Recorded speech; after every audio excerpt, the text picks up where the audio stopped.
बिस्मिल्लाहिर्रहमानिर्रहीम। आज का टॉपिक है how to be more productive. सबसे पहली बात तो ये कि प्रोडक्टिव क्या होता है। जब आप थोड़े से टाइम में ज़्यादा अच्छा रिजल्ट निकालें या ज़्यादा अच्छा काम कर लें उसको कहते हैं प्रोडक्टिव। बहुत सारे लोग हार्ड वर्किंग होते हैं लेकिन प्रोडक्टिव नहीं होते। अब हमने ये आज सीखना है कि हम कैसे कम वक्त में ज़्यादा से ज़्यादा काम कर लें अपना। कोई भी टास्क कर रहे हैं, आप स्टडी कर रहे हैं, आप स्टूडेंट हैं, आप जो है कोई प्रोजेक्ट पे हैं, आपने कोई भी एक चैलेंज है उसको कंप्लीट करना है, तो आप क्या करेंगे, छोटे कम वक्त में ज़्यादा काम करने की, ज़्यादा अच्छा रिज़ल्ट निकालने की, ज़्यादा प्रोडक्टिव, उसको कहते हैं प्रोडक्टिव होना, कि ज़्यादा आपने अच्छा रिज़ल्ट दिया बहुत कम वक्त में। और उसके बाद आप खुद भी एज अ फिज़िकल या मेंटली आप डिस्टर्ब नहीं हुए, आप थके नहीं हैं, आप उससे आवाज़ार नहीं हुए, तो उसको कहते हैं प्रोडक्टिव। अब सबसे पहली बात ये कि हमने एक सबसे पहले ये कि हमें क्लियर होना है। क्लैरिटी जो बड़ी पावर है, क्लियर होना है कि हमने करना क्या है। जब आपको ये पता चल जाए कि हमने क्या करना है, अब उसको शार्ट टाइम में विदाउट डिस्टर्बेंस के, विदाउट डिस्ट्रैक्शन के, आपको अपनी जो है ना वो बिल्कुल तसल्ली के साथ कम वक्त में जल्दी से उसको कंप्लीट करना है। तो उसके लिए आप सबसे पहले डिक्लेयर करें कि मैंने सेट द गोल्स, मैंने क्या काम करना है। उसके लिए शॉर्ट टर्म गोल भी होते हैं, लॉन्ग टर्म गोल भी होते हैं। लॉन्ग टर्म का मतलब है, आप सपोज एग्जांपल देता हूँ, एक बंदे ने जज बनना है तो डेफिनेटली उसको पहले बीए करना पड़ेगा, एलएलबी करनी पड़ेगी। उसके बाद 4 साल के बाद फिर वो जाएगा, प्रैक्टिस करेगा, उसके बाद वो जज के एग्ज़ाम दे सकता है। सीएसएस करना है तो पहले बीए करना पड़ेगा। तो इसी तरह एमबीबीएस डॉक्टर बनना है तो पहले बैचलर कंप्लीट। तो इसका मतलब है 5 साल का प्रोसेस है। तो आपने कोई भी टास्क करना है तो पहले आप उसकी गोल सेटिंग करें कि लॉन्ग टर्म गोल मेरे पास 10 ईयर्स के गोल कौन से हैं। 10 ईयर्स का मतलब ये है कि मुझे क्लियर पता हो कि मुझे डॉक्टर बनना है, क्लियर पता हो मुझे सीएसएस ऑफिसर बनना है, बिल्कुल क्लियर हो कि मुझे बिजनेसमैन बनना है, मुझे अपना बिजनेस खड़ा करना है। तो जब आप क्लियर होंगे तो आप सेटिंग करेंगे गोल की, मुझे 10 साल के बाद ये अचीवमेंट चाहिए। उसके बाद जब आपने एक मेजर गोल जो है वो उसको डिक्लेयर कर लिया है, तो उसके बाद उसको अकम्प्लिश करने के लिए, कंप्लीट करने के लिए आपने उसको फेजेस में कन्वर्ट करना है। विद इन 5 ईयर मुझे कौन कौन से स्टेप्स पे काम करना है। उसके बाद विद इन 1 ईयर, सपोज अब मैं एफएससी में हूँ, मुझे जो है वो सीएसएस ऑफिसर बनना है, तो डेफिनेटली मेरा जनरल नॉलेज सबसे अच्छा होना चाहिए। मेरे कंट्री के बारे में, पॉलिटिशियन के बारे में, इंटरनेशनल नॉलेज जो है मेरा वो भी बड़ा अवेयर होना चाहिए। करंट अफेयर्स मेरे बड़े स्ट्रांग होने चाहिए। तो आज से ही मैंने गोल सेटिंग कर लिए, इस साल में मैंने ये काम करने हैं, अपने कंट्री के बारे में, अपनी पॉलिटिशियंस के बारे में, अपनी गवर्नमेंट के बारे में, उसके बाद इंटरनेशनली जितने करंट अफेयर्स हैं उसके बारे में मुझे ये अकम्प्लिश करना है। तो आप सीएसएस को जल्दी अचीव कर लेंगे, ईजिली अचीव करेंगे। तो इसको कहते हैं शॉर्ट टर्म गोल्स और लॉन्ग टर्म गोल्स। फिर आपने एक प्रोजेक्ट्स हैं, कुछ छोटे छोटे प्रोजेक्ट्स हैं, आपने ऐसे लिखना है, इंग्लिश बेस्ट करनी है, आपने बिजनेस के कोई जो है वो टारगेट्स अचीव करना है, तो फिर आप गोल लिखें। वीकली गोल भी बन सकते हैं, मंथली और वीकली भी बन सकते हैं। अब डेफिनेटली जब आपने ये सारे डिक्लेरेशन कर लिया तो डेली उसके ऊपर बैठना पड़ेगा ना। तो जब आपने बैठना है तो प्रोडक्टिव होने के लिए सबसे पहली चीज़ है सॉलिट्यूड या लोनलीनेस। तन्हाई में काम जो होता है ना वो मजमे में नहीं हो सकता, जहाँ शोर शराबा हो। अब मैं वीडियो बना रहा हूँ, अगर यहाँ पे शोर हो, यहाँ पे जो है दो चार लोग डिस्कस कर रहे हो, वहाँ पे कोई खेलने की आवाज़, कोई बर्तन धोने की आवाज़ आ रही हो, तो क्या होगा, डिस्ट्रैक्शन ऑफ माइंड हो जाएगी। जब मैं अकेला तन्हा बैठूंगा तो कम वक्त में मेरा फोकस, मेरा माइंड, मेरी बॉडी, मेरा हार्ट, सब कुछ उसके ऊपर लगा होगा, तो मैं कम वक्त में ज़्यादा अचीवमेंट कर लूँगा। तो लोनलीनेस जो है वो सबसे पहली रिक्वायरमेंट है कि आप अकेले तन्हा बैठ के जो काम प्रोडक्टिव हो सकते हैं वो गैदरिंग में नहीं हो सकते या शोर शराबे में नहीं हो सकते।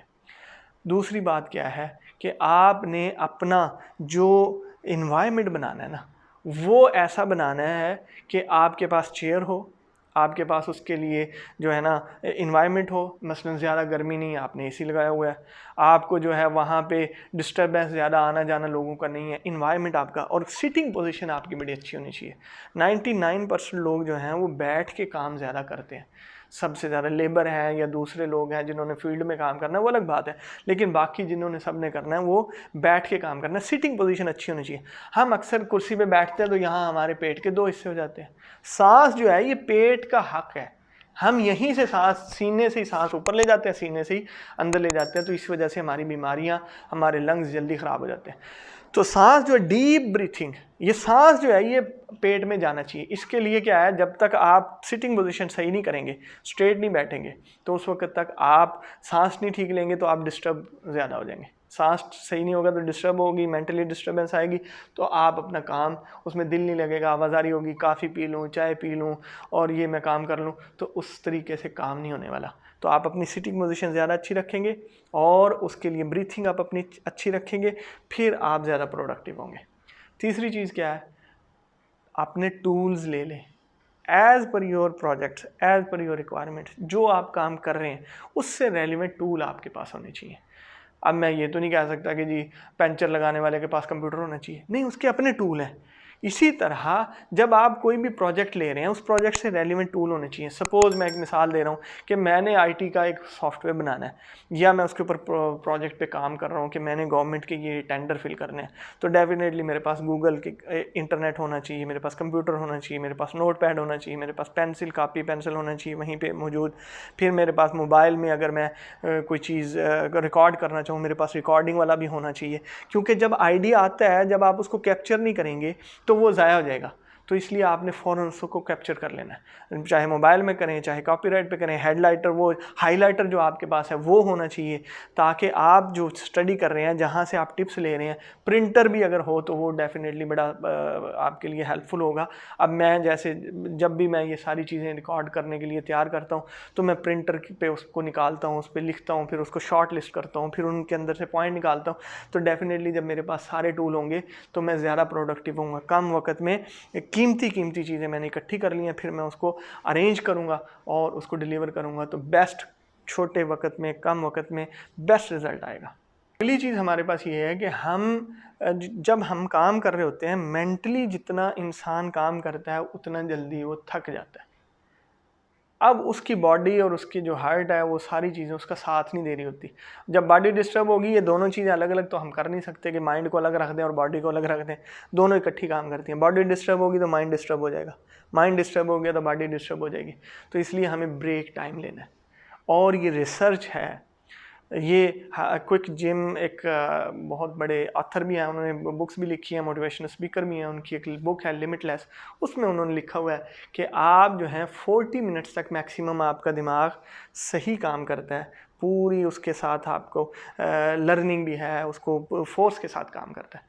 जब आप 40 मिनट से ओवर हो जाते हैं फिर वो डिस्टर्ब होना शुरू हो जाता है। तो उसके लिए रिकमेंडेड क्या है, 5 minutes break, minimum 5, that's it, ज़्यादा नहीं, 5 मिनट की ब्रेक कर लें आप। 5 मिनट की जब आपने ब्रेक की है तो आपका जब थोड़ा सा उठे हैं तो आपने ब्रीथिंग करनी है। पहले भी मैं बता चुका हूँ, ब्रीथ, लंबे लंबे सांस लेने हैं ताकि पेट के अंदर सांस जाए। हमारी सिटिंग पोजीशन की वजह से पेट में सांस नहीं जाता। और उसके लिए थोड़ा सा अपने हाथों को, अपने बाजुओं को, अपनी टांगों को थोड़ा सा हरकत दें, तो उससे क्या होगा, दोबारा से हमारी बॉडी उसके लायक हो जाएगी और हम दोबारा, ब्रेन जो है एक्टिव हो जाएगा, फिर हम 40 मिनट्स के लिए रेडी हो जाएंगे। तो ब्रेक देना सीखें। जब भी आप प्रोजेक्ट कर रहे हैं, बैठे हुए हैं, काम कर रहे हैं, स्टडी कर रहे हैं, पढ़ रहे हैं, तो आप 40 मिनट्स के बाद 5 मिनट्स का ब्रेक दें। अगली चीज़ क्या है, वो एक नैप जोन होता है। देखो अल्लाह की शान है कि सारी दुनिया की थ्योरी, रिसर्च जब वो कंप्लीट होती है और वो अपने पूरी मैच्योरिटी लेवल पे जाती है, वो नबी सल्लल्लाहु अलैहि वसल्लम की थ्योरी के नीचे आ जाती है।